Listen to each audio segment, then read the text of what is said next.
just among fun. Military science fiction podcast. Books or stories every Wednesday. Military science fiction podcast.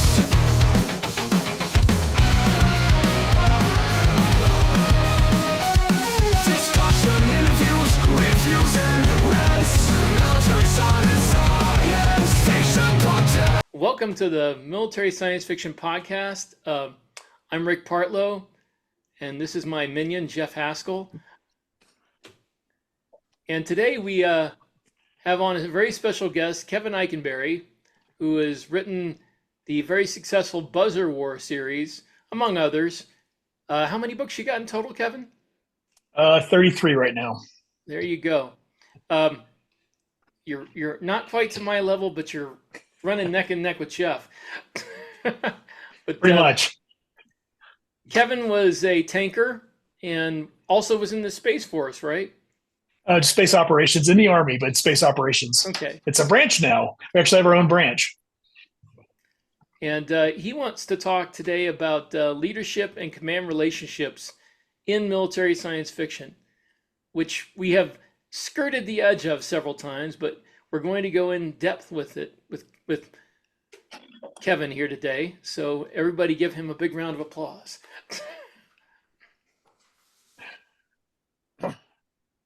Jeff, you can speak anytime you like. Since when have you needed to give me permission to speak? This is true. I'm being respectful of our esteemed colleague. Okay, Kevin. So you have been in a lot of command positions in your career. So what specific command relationships and leadership errors have you seen in military science fiction? I think the things that jump out to me a lot of times are, leadership as a function of personal change, right? Leaders change over time. I'd venture to say I was not the same leader when I retired as a lieutenant colonel that I was when I was a second lieutenant. Understanding how command hierarchies work and how unit hierarchies work, so that you have two fire teams make a squad, four squads make a platoon, right? Four platoons make a company, sort of a thing.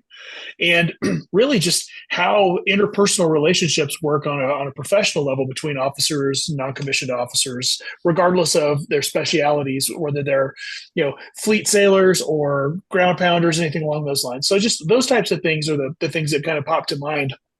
And there are things that I've actually, people have called on me to help them with those sorts of things, so they understand how a real military that they would create as part of their world building process would actually work and function. So that's the kind of stuff that I'm talking about, I guess, for today. Can I ask you a question, Kevin, about what Sure. you did in the Army? So there was this great movie. Well, I mean, I thought it was a great movie called Courage Under Fire.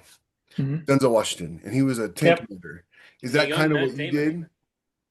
Yeah, so I was a tank commander, and so while my time on tanks wasn't very, very long at all, I went through my training as a lieutenant, and that was pretty much about it because of the way that my career path went. But yeah, that's what you train for. So you're trained to be a part of a 4-person crew. And when you go through our armor officer basic course, you get to a point where there's just 4 of you lieutenants in the tank, which is kind of scary. But then you're trained on all the positions in the tank. But then that's your privates. Yeah, your job is then to be in charge of the tank. So then when you're a platoon leader, you have your tank, but then you also have the other 3 tanks in your platoon that you're in charge of as well. So it's a lot of kind of how you can delegate things and work things out with both your wingman tank and your platoon sergeant and his or her wingman tank, and kind of go from there. So were lieutenants was lieutenant the standard rank for a tank commander? Yeah, second lieutenant. Yeah, Lieutenant. You come in as a second lieutenant, and you go in, and that's it. You're a platoon leader. So, and then on the enlisted side, I've seen the lowest rank I saw that was a tank commander was a staff sergeant, so an E6. So you have typically in a platoon, you might have a lieutenant that would be in one tank. The platoon sergeant is an E7 in his tank, and then you've got 2 other wingman tanks, or probably E6s at that point. Okay, cool. And So maybe E5s now. So not every tank commander is an officer. No. And I guess nope, not at all. And I guess being a tank commander, even for that brief period in your career, was enough to make you have a really soft spot for tanks. given Oh, that you wrote a whole absolutely. series about him. Yeah, it's that was always a series I wanted to write. I thought that in the military science fiction genre, there's books and series that have done a lot of good for tanks and whatnot, like Hammer Slammers and the Bolo series and whatnot. But I wanted to do something a little bit different with it, and yeah, I've always had a soft spot for tanks. I wanted to be a pilot, and my eyesight wasn't good enough to do that, and so I said I was going to be an armor officer. And when you go through ROTC, you fill out this dream sheet, right? You're supposed to rank all of the branches in the Army from one to whatever, as far as what your choices are. The first time I turned in the sheet, I'd only checked one, and it was armor. And the secretary was like, "No, you got to fill out the whole form."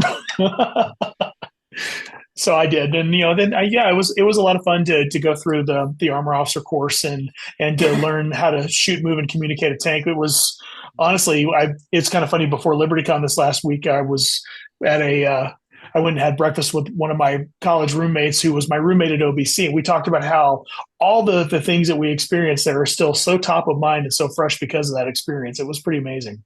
What was your wish list for assignments? Like, Uh, so interestingly enough, so I went through Army ROTC and I was at what they called a guaranteed reserve forces duty scholarship. So I was going into the reserve. I had intended on going to law school after I completed armor officer basic course. And so I was planning to go into the reserve. And at that point, combat arms were still in the Army Reserve and the National Guard, and all that was well and good. So I went to armor officer basic course, got done, went to graduate school instead of law school. And then in the process while I was there, that was about the time that the Army Reserve lost all combat arms to the National Guard. Excuse me. And so I was tracking already as an Army Reserve officer, and I decided I didn't want to go into the Guard. So I stayed in the Army Reserve, and that was the end of my time with tanks. So pretty short in that respect. But in the reserve, I did a lot of things. All the way from being an observer controller for large scale exercises to filling the normal company and battalion and squadron brigade level positions, that sort of stuff. So I had still had all the fun good career and everything, but the tank stuff was pretty much done at that point. So So yeah, and we talked about this a little bit at 20 Books before you wrote Buzzard War, when you were telling me the idea originally. But what made you want to write a whole book series? Like now that you're 6 books in, well, almost 7 with your standalone, you kind of get the idea. Like you did a long series with Four Horsemen, but I feel like Buzzard War is mhm. probably a little bit different because you're doing all the world building, you're doing all the character work. Yeah. You kind of get the idea of what it takes to write a long series now. So are you still, how is it still as easy to write each book as it was to write the first one, or are you starting to feel like the length of the series and be like, okay, this is taking a little bit more work than it originally did, and as series goes on. Yeah, I think that over time, your series does get to be a little bit harder to work with. With 6 books in, and then of course the standalone 7th book that I've done was a little bit different, so it didn't really fit into the actual timeline of the first 6 books. But looking at the next 6 books, I'm going to do 2 trilogies, and one trilogy is necessary connective tissue because I've changed a lot of things about how the Earth maneuver forces in this particular case fight, and so the actions of the troops on the ground with tanks versus powered armor and that sort of stuff, the interactions that they have with close air support and with the aviation community. I haven't touched the fleet yet. And so the fleet in space is one of those things that's going to have to be done. And so the first trilogy is going to be all about the fleet and fleet operations, carrier operations in space, if you will, working with clearing minor bodies and that sort of stuff. So that was necessary connective tissue because as I got through the series, I was thinking, I've done a lot on the ground, but I'm setting this up. If the enemy comes in with a massive space fleet, they could just eradicate us in space, and we're all screwed. So I Mhm. need to address that. And so then that actually then plays into how the last trilogy of books will go with the Earth Maneuver Forces attempt to basically retake the planet Haven, which is the largest colony that Earth has outside of our solar system. And so being able to kind of set all that stuff up, yeah, you have to kind of take a step back and really then kind of put on your world building hat, but then also put on your technical hat. What makes sense here, and in this particular case, working with the fleet, really trying to get an understanding of honestly naval warfare, and that's something I've had to kind of go back and pull on for quite a bit just to make sure I'm kind of covering all the right bases and make it make sense to the reader. how are you differentiating the leadership of like your tank commander character and the other characters you have on the ground with your space characters and Navy Sure. characters? I think it's a matter of scope, right? So when you first start out, when you first meet Lieutenant Mike Sandhurst, he's just come over from the infantry. And when you see him in the infantry with powered armor, he's kind of cocky, a little bit arrogant, and he kind of treats his subordinates really crappy. And I wanted to kind of show his progression in leadership and how Never met he that kind started. of lieutenant. Oh yeah, you do. That was the point, was to kind of wake him up and show, hey, look, you can't do this on your own. So you have to go and you have to train with a crew, and then you have to understand how your crew works with your platoons, and your platoon works with your company, and that sort of thing. And so that progression was really important to kind of focus him in that respect. On the air side of things, that took the character of Vivian Llewellyn and kind of forced her into she's a square peg in a round hole sort of a thing. She doesn't necessarily fit in with the way that fleet aviation was doing things. So being able to show her not necessarily rebellion against it, but trying to figure out what her place is and how the way that the air combat situations need to focus to support the ground operations in a way that they have not done in this history of the Earth Maneuver Forces for quite some time. So it's a matter of the scope reach of the characters. And I've also got a character, you first meet him, he's a one-star general, and he's kind of an ass. And he starts to learn that not only does he have to work with his people better, but he has to work with a compatriot from the fleet. And they actually end up becoming very good friends and working very well together because he's able to recognize the way that he has approached things has not been smart. And he needs to rely on people that are much smarter than him to actually complete the mission as necessary. So, speaking of command relationships, Speak louder, Rick. sorry. Speaking of command relationships, can you hear me now? Yeah. You deal with a lot of different command structures in your books, as you said, from generals all the way down to second lieutenant. Which of those relationships do you find most interesting to write? You asked me this 3 or 4 years ago, I probably would have said just the stuff at like the tactical level with like the lieutenants and the individual tanks and that sort of stuff. And I've really kind of found that I really like writing the larger scale combat operations now as well. And again, it's you're able to bounce back and forth between things so that you've got when you're fighting with the tanks on the line with the different task forces and whatnot, or the cavalry that's been created, you've got those high impact battles, but then you've got that battle taking place in one area of the battlefield, but then you've got all these other things that the higher ranking folks like the regimental commanders and the general that's in charge of things has to be aware of and has to see. And it's a lot of fun to get in there and really delve between those different tactical situations and the overall, the larger, if you will, operational or strategic aspect of what's happening with the area of operations. It's a lot of fun. So I've been able to bounce back and forth, I think, between those pretty well now. It's been fun to get to know that side of things from a different way, if you will. It's kind of amazing how, like, when you're writing, you have your preconceived notions of what you're going to like in the book. I just assumed that my favorite stuff would be, the captain in the captain's chair, commanding the ship kind of stuff. And it is, I love it very much. But as the book series went on, I really started digging writing the spy aspect to the other character, who's the spy. Mm-hmm. Right. And like one of my books straight up is half and a half fleet Navy action and half spy thriller.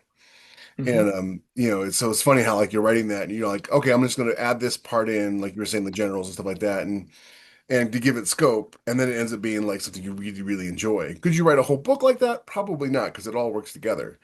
But it's Right. kind of neat finding the stuff that you didn't know that you were going to like so much, and then like exploring that. Mm-hmm. Yeah, I think that for me, what I found in the Buzzer War was, I had the intention with Sandhurst, and I had him with the idea that he was going to meet the fighter pilot, Vivian Llewellyn, and they were going to become friends, and that was where I was going to leave it. And it made more sense over the course of how the story developed to basically try to put them together. So I found that writing their burgeoning relationship was really, really a lot of fun. And by the time I got to, I think, the third or fourth book, I was having a blast with it, to the point that my first readers and my beta team were like, "Oh my god, this is really cool!" And I think I had one moment where I had a fan send me a note at the end of one of the books, was like, "Yeah, you did that so well." And that was kind of the intention.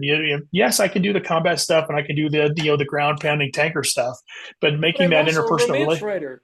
but making that relationship realistic and make sense was pretty cool.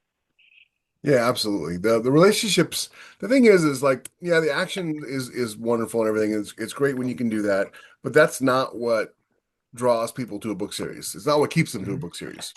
They might come and be like, "Oh, hey, there's this awesome, tank warfighting book series I want to read." But when they're done, it's not the tanks, it's not the technology, it's not the world you've built, it's the characters you have. Absolutely.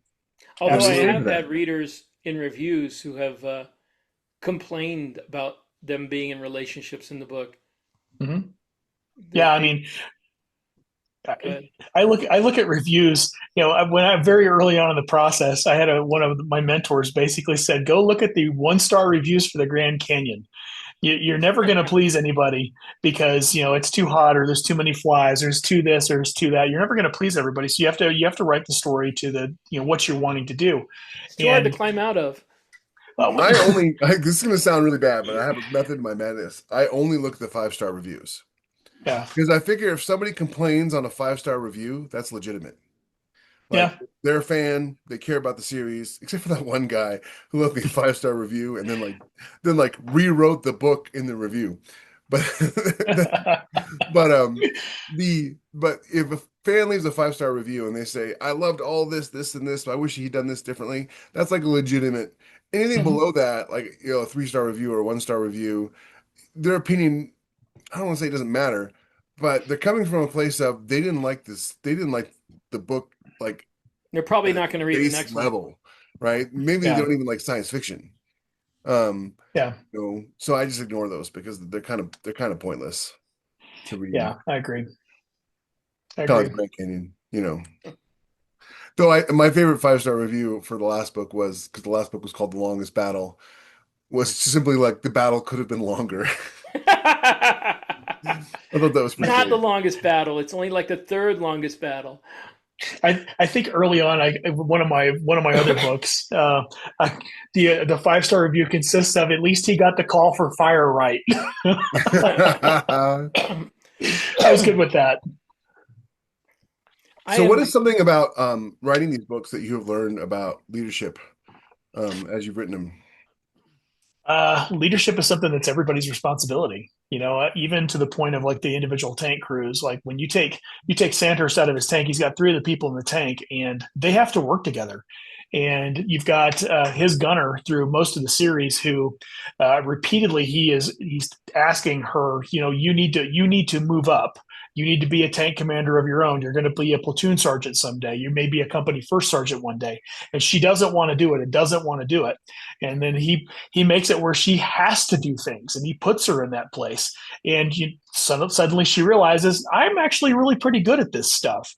And so, having her develop that, and then even like the lowest ranking person on the tank is the driver, and she's a badass. She's understands the maintenance, she understands the vehicle, and when things get rough, she's the one throwing out ideas and saying, "Hey, sir, what about doing this?"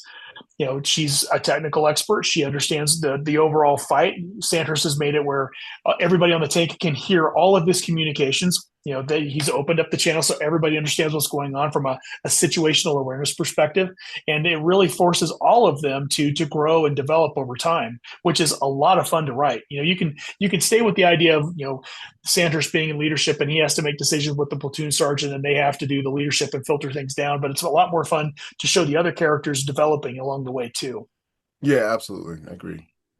I think it's interesting you mentioned that your character has the communications opened up so the crew knows what's going on. That's something I do in Grimm's War too, where the crew is aware of the mission. That when when the situation allows for it, obviously there's combat security and stuff like that, but operational security. But yeah, it's interesting because I've never really heard that idea a lot from other people. There's a lot of Mhm. like, no, this is I'm the only one who's supposed to know this, and you just have to do what you're told. And I Yeah. got that a lot when I was in the army, and admittedly, of, really. of the 3 of us, I was the lowest ranking person. So I'm surprised. I'm surprised you got that because one of the things that was stressed to me, at least in the infantry, was that the op plan needs to go up and down the chain of command down to the lowest private because Mhm. he might be the only one left to carry it out. Yeah, Right? everybody Yeah. in my chain of command must have missed that op order Yeah. because it was not something that I was ever informed of ever. It was go here, do this thing, don't ask questions. Um, which is, terrible for me because I was always the person who's like, well, why? Like I'll do it, but I want to know why so I can do it better. You ever Uh, thought maybe it was just you they didn't tell this stuff it's entirely possible. The to? thing is I had the radio, so it's not like I couldn't like turn it on and listen to what everybody was saying. But so I think that's really cool that you do that. It kind of breeds that sort of trust and Mhm. open lines of communications that, a lot of people claim to want, but at the end of the day don't.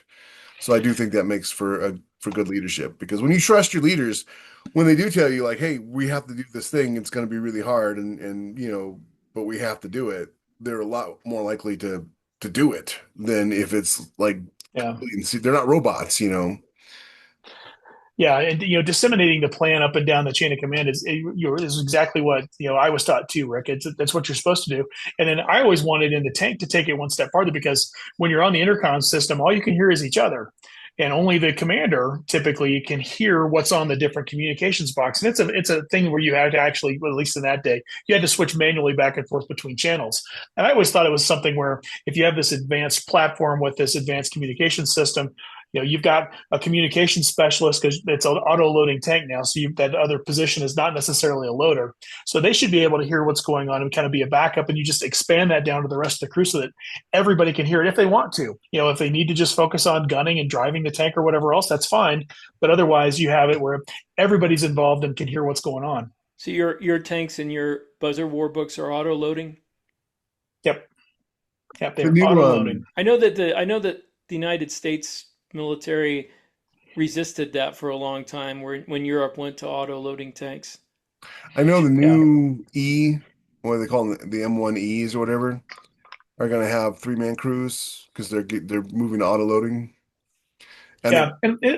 Go ahead. I'm sorry. I was just saying, it seems like they're moving them to be, unmanned drones, to be honest. But I think that's we're going to see that across a lot of the military functions. In this case, I wanted to take it to with an autoloader because it's 150, 170 years in the future at this point. So being able to do an autoloader that's more reliable. It's also using smaller projectiles that are being flung, electromagnetic railguns kind of technology. So you can do that a little bit easier, I think, and honestly, it made things a little easier for me to not have to go through the process. There's still rearmament that has to happen from a logistics perspective and everything. But as far as the dynamics of the tank, I wanted the loader to say more than up. Otherwise, that's really all they're doing is saying up because there's not that much else for them to do other than continually load the main gun. So Let me ask you something, not having to do with leadership, but it is something that interests me. I've thought of it with artillery and tanks in science fiction. Um, I think there is still a place in military science fiction, even in the far future, for artillery and tanks that fires something that is not a Gauss weapon, because you still want to have over the horizon capabilities. mhm. And the problem with Gauss weapons is they tend to go really straight and really Yeah. far. Yeah, and in the buzzer war, I actually created a different missile system. So it's the LRSX missile system. So it's basically rocket propelled artillery, and because Okay. you're still going to have that capability, you're still going to have that beyond the horizon. And again, the high angled deliveries and that sort of a Mhm. thing. So yeah, if you're using anything that's like you said a Gauss or that type of weapon, it's going to go really fast, really straight, really level, and you're still going to need that indirect fire piece. It's going to be vitally important on a battlefield. Of course, as Jeff said, the way drones are going, maybe tanks will just launch a drone that drops ordnance from directly above the target. Hard to say anymore, man. I firmly believe we'll still need the human in the loop, but I'm probably in the minority of that.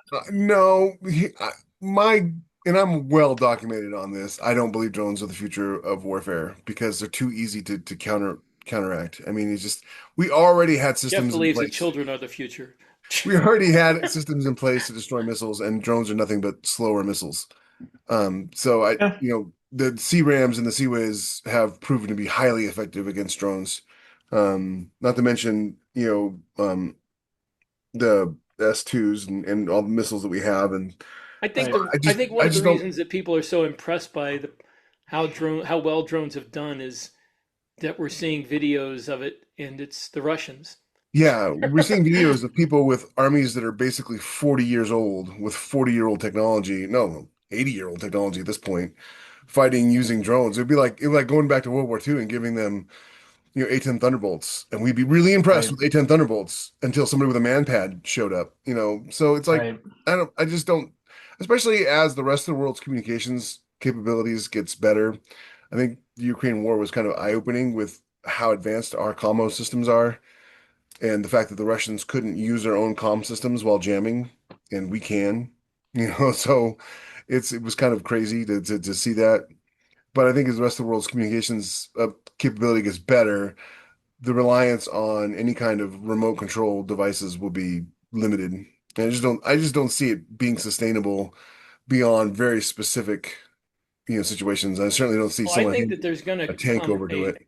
I think there's going to be a period of maybe a few years, maybe a couple decades, where everybody transitions to drone forces, and it's going to take painful experience for them to realize that it's not going to be a Yeah. long-term solution. I think That's America's really conservative look at technology is probably going to be the way to go, because like if you look at right now, we're not looking at replacing all of our planes with drone planes, which would be stupid. Lockheed's building companion planes to fly with the F-22 and the F-35, to carry missiles and to take missiles, if missiles are fired. And I think that's probably the way to go, instead of like an all remote control Air Force, What were which you going to say, Kevin? gonna say it's no different than the pushback I've had about writing armor. yeah. For years as an armor officer and outside of the writing community, people would always say, "Oh, tanks are obsolete." No, they're not No. obsolete. It's something that it's cyclical, so, right? So when we looked at like Desert Storm, large scale combat operations, the tank was the workhorse, and then we transitioned to a coin counterinsurgency fight in Iraq and Afghanistan, and the tank was a liability. And oh, we need to get rid of the tank. We need to get rid of the tank. No, it's just one of those cyclical periods in time where we don't need the tank for what we're talking about doing. How the operation, what the terrain is, whatever else. And so people, I got into an argument one time with a colleague who was kind of peripherally attached to special operations forces, and that just needs to go away. Those are stupid. I'm like, no, you're going to see that this whole thing that we're doing with counterinsurgency is going to roll back to larger scale combat operations, and that's exactly where the Army is now. So Also, it's not going to go away. it was never the tank that was obsolete in GWAT. It was the stupid rules of engagement. Hmm. Because if I recall correctly, the M1 has a round as a shot that's basically just like a shotgun, and you shoot a building with it, and everybody in the building dies. But all the guys I knew that were over there were not allowed to call for that because it was indiscriminate fire, even if they Right. were taking fire from a building. So Yeah. it was the rules of engagement that limited the tank's usefulness, not the technology of the tank. Yeah, I would say there's part of that with rules of engagement, but also the terrain though. In an urban environment, a tank is a liability. So anybody that's firing at it from up above, there's definitely a lot more opportunity to kill it or to cause significant damage to the tank by firing on it from above than at ground level. So I mean, Yeah, I I mean, think the going tanks in cities is always been problematic, even in World War II. oh, absolutely, yeah, and it was just perpetuating that problem. So yeah, I think it is a combination of a lot of factors, but again, the tank is going to be the tank for as long as we need it. I mean, look how Oddball was able to destroy those Panthers from behind in the city. With paint shots. That's right. Pretty sure the gold is what defeated the Panzers, the Tiger. That is true. Good The movie. look of that guy's face, the German officer's face when they showed him the gold, it He just had was been like, squinting the Yeah. whole time, and suddenly his eyes go wide. yeah, Yeah. yeah, I love that. Yeah.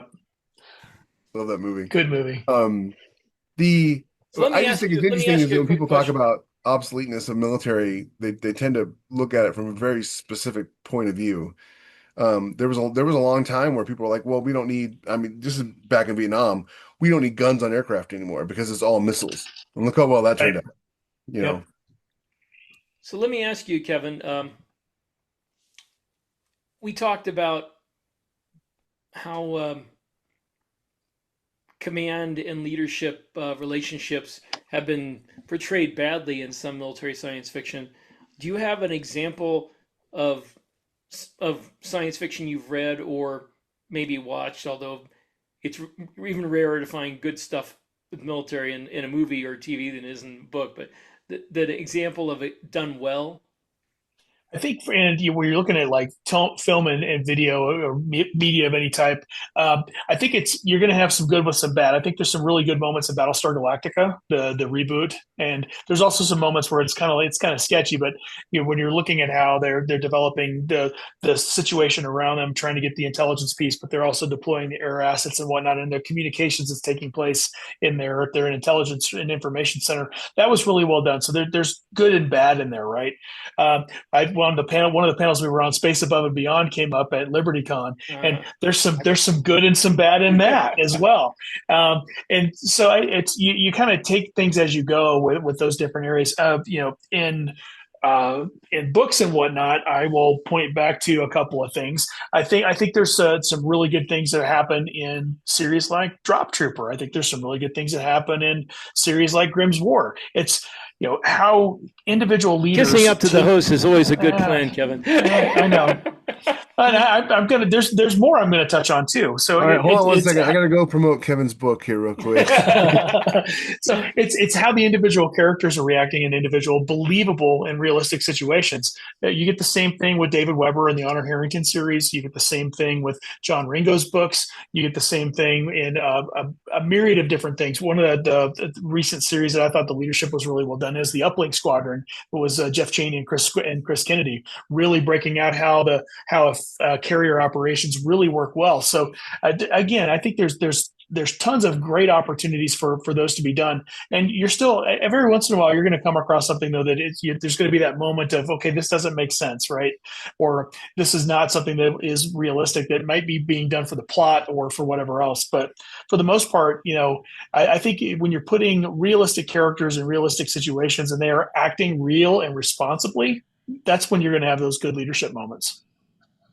Especially if you've got these really fleshed out characters like I think Rick's Cameron Alvarez is one of my favorite characters, and and I'm not kissing up to you because we're co-hosts, so but Cam has like Jeff's book real quick. right from the beginning, you kind of have this idea of who Cam is and the kind of person he is, and then he behaves that way throughout throughout the series. So when you have a really great character that you know really well what that you're writing. And so you can get to a situation, even 6 books in, 9 books in, 10 books in, whatever. You can be like, well, I know how they're going to behave in any given situation because this is their set of values. This is their operational code, so to speak.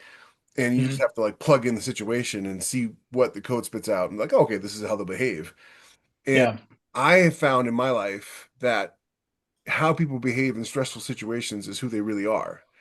So you have these great leaders who are fantastic in stressful situations, and that just means that they're a great leader, period.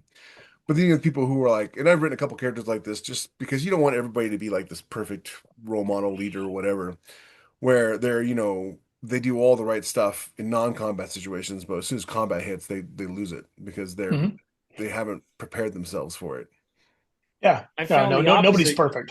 I found the opposite can be the case. I mean, in real life, and people I've studied, in combat, they're perfect, and in non-combat situations, they're not very good.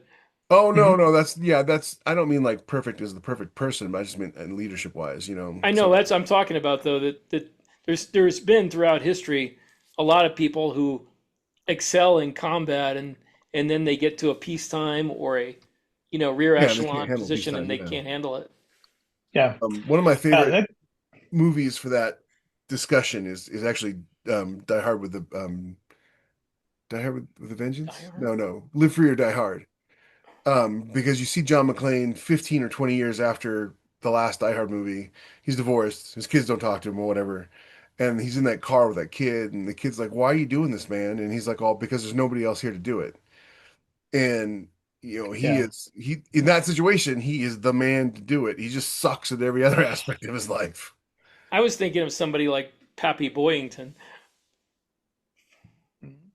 Who I would think, I would say even George Patton after the end of hostilities, same thing. He struggled in the administrative environments anyway, but on the field, he was a great combat commander. Is that your Yeah, dog, Rick? true. What is? Yeah, he's. I actually okay. So funny story aside, I ran into a Marine veteran at my signing the other day, and he was the old salty guy, right? And he was just talking about how half his body is shrapnel, and he actually met MacArthur once, and he was I forget where they were, but he was helping people get off a landing craft. And the gate came down, and he reached up to help the person get off, and the person shoved him into the water and stepped on him. And he got up out of the water, and it was MacArthur. And I thought that was funny. That's pretty terrible. Yeah, I know, right? That's I pretty mean, terrible. there probably is a pretty good explanation for it. Maybe was a terrible person. I don't know. I just thought that was a funny story. Uh, So, do you have any people? I mean, of whatever rank in real life in history that you are especially fond of as leaders, as commanders, who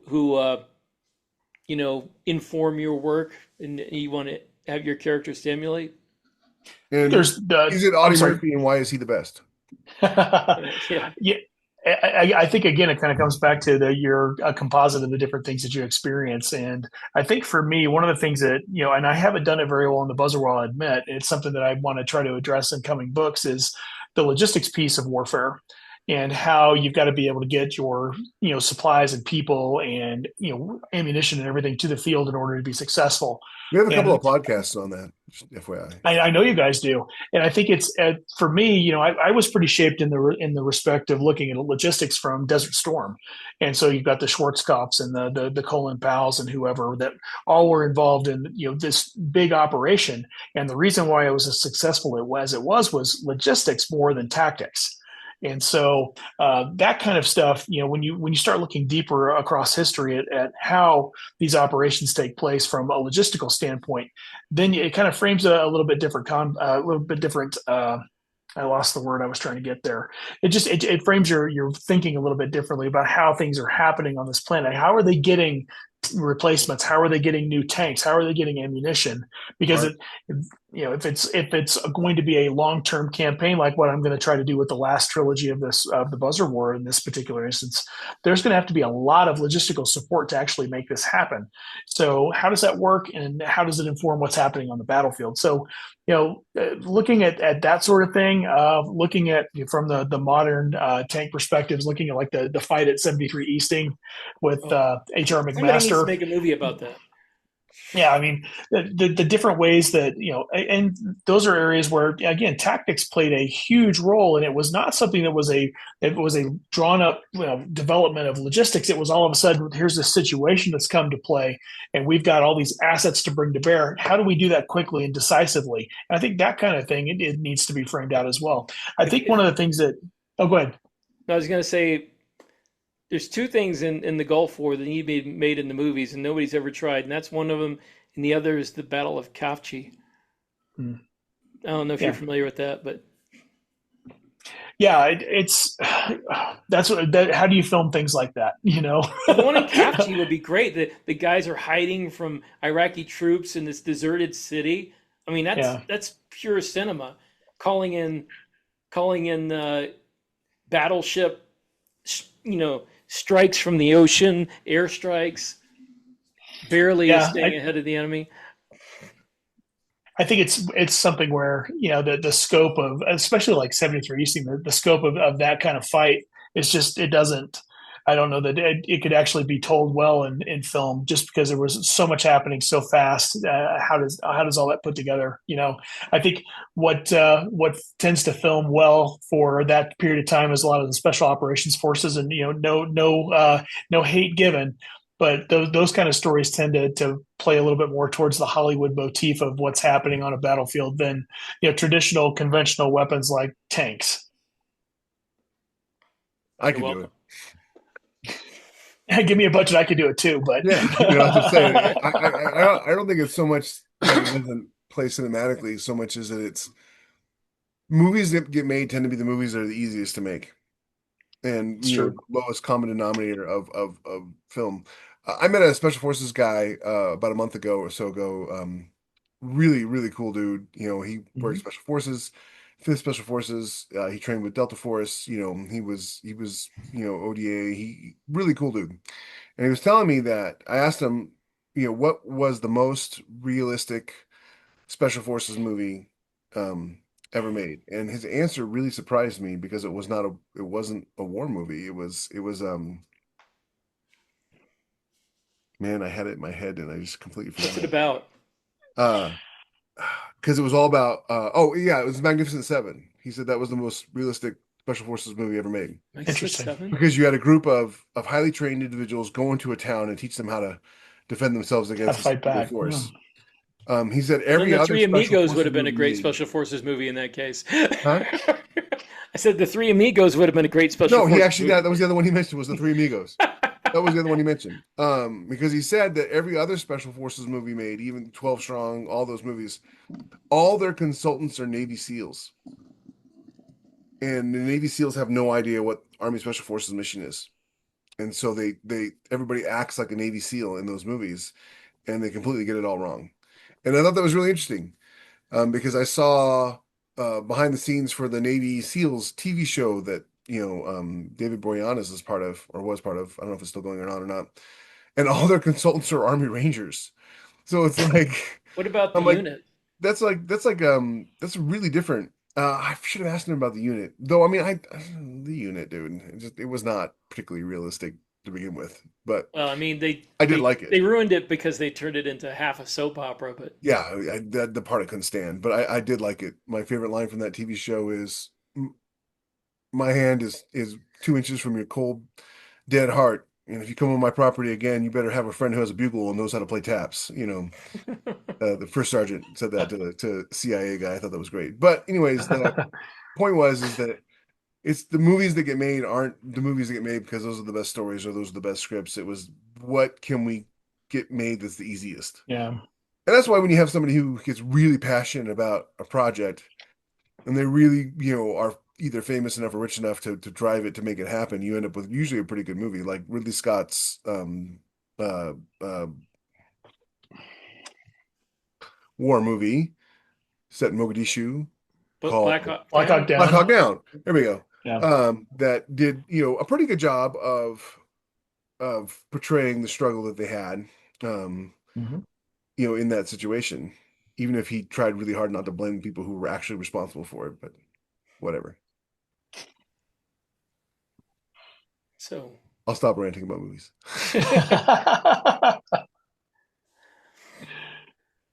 So what's next for go ahead. Buzzer War? You talked about a standalone book? Yeah, so I finished a standalone book that again, it's a little bit of connective tissue. It needs to kind of tie in some things that are happening on Earth and some other things back towards what's being developed, and then right into the next trilogy. I'll probably start that next week. That's with a co-author who happens to know just a little bit about aircraft carriers and carrier operations. So I'm writing that with Chris Kennedy, and then I'll go into the last three books, which is the campaign for Haven. Now you're saying you're using some terminology that I want to be clear on, because usually when you say standalone, you mean not part of a series and therefore released by itself. Yes, that is the absolute truth. Yes, Aethon is releasing that, and they're okay with that. I sent an email and said, "Hey, this is what I'm doing. Do you guys want to see it?" And they said yes. So, okay.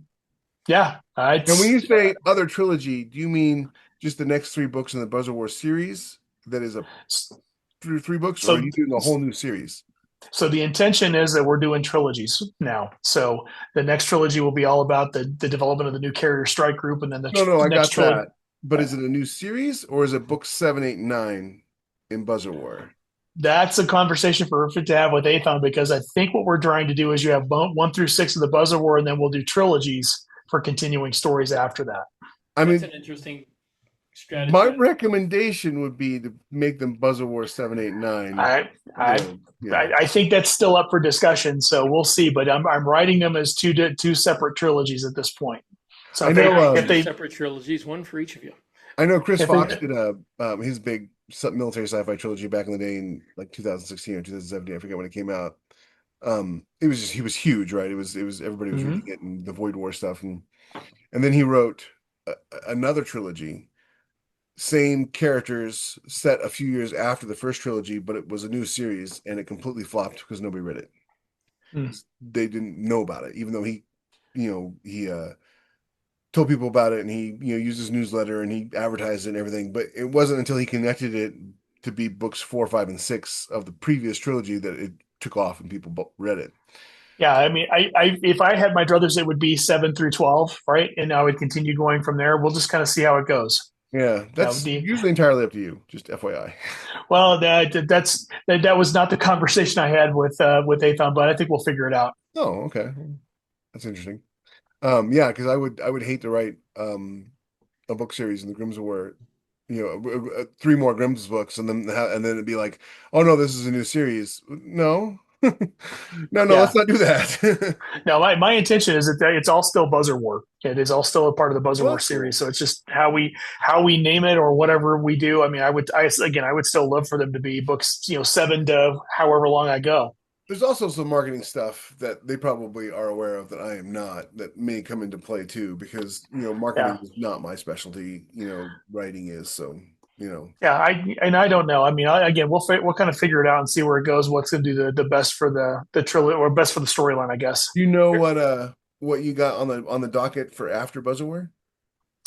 So at LibertyCon, we just announced that we're relaunching the Four Horsemen universe. So Four Horsemen Universe 2.0. That's going to be a little bit different, where there's not going to be a major macro storyline when we start. There's just going to be some bins there so that writers can come in and play in the established Four Horsemen universe just 60 years after the events of the last book. Did you say So that's going to bins? bins, yeah. So we basically just a couple of subject areas. So we've got what we call Generation Next, which is picks up 60 years after with hopefully some familiar characters, maybe some new folks. Then there's a Frontier Justice one where we're talking about how Frontier Justice is handled because the Peacemaker Guild that I was in charge of for the Horseman universe was disbanded at the end of the last book. So that sort of thing. And then another one for discovery and exploration that we're calling Echoes of the Frontier. So starting with those as far as anthologies and see what people want to do with those. And then we'll kind of force some of those, or hopefully not force, but hopefully sign some of those to go on and become series of their own or trilogies, even standalone novels as we do it. So just trying to Is open that that going to be universe through? back up. Is that going to be through CKP? Yep, that is through Chris Candy Publishing. Chris and I are actually taking that over and running it. So Sweet. uh, none of that was in discussion like 6 weeks ago. All of a sudden, it just kind of came up. Chris kind of gave me some information about what we were going to try to do, and my brain kind of snapped, and I started sending Chris a whole bunch of stuff. And so yeah, that's kind of where it's going now I at this love when point. that So happens. So I love Kevin, when that it's a lot of happens. fun. Kevin, A lot of fun. you said that the Buzzer War was a story you'd wanted to tell for a long time. That you wanted to tell the tanker story. Yeah. Are there any other stories that are like eating away back there that have to get out that you want to write at some point? Not right now because there's so much mental space that's been done with the Buzzer War. I mean, I Buzzer War could probably go 15 to 20 books if I wanted it to, just because of the way that's kind of in my head. It's kind of like, And and I I my make my advice would be if it sells, you keep writing them until you people aren't reading them anymore. yeah, well, it's kind of like the Jack Ryan model, with the Tom Clancy books, because he's a recurring character in different things that happen, and it's the whole '90s techno thriller. That's the idea that I wanted to have, was these kind of techno thriller style military science fiction novels where you've got this large cast of characters coming together to solve the problems and whatnot, and delving into those interpersonal relationships, delving into the individual characters' wants and needs, and focusing all of that around the current fight. And Buzzers was something I'd written, I think, 3 or 4 short stories in and had published before I had my conversation with Jeff at 20 Books in 2022. And then everything just kind of took off from there. So it's definitely something that's there. And as far as other stories that are really trying to get out of my head, I'm looking at the board in my office, and pretty much everything I have is spoken for right now with Buzzer War and the relaunch of the Forestman universe. Well, And that's cool.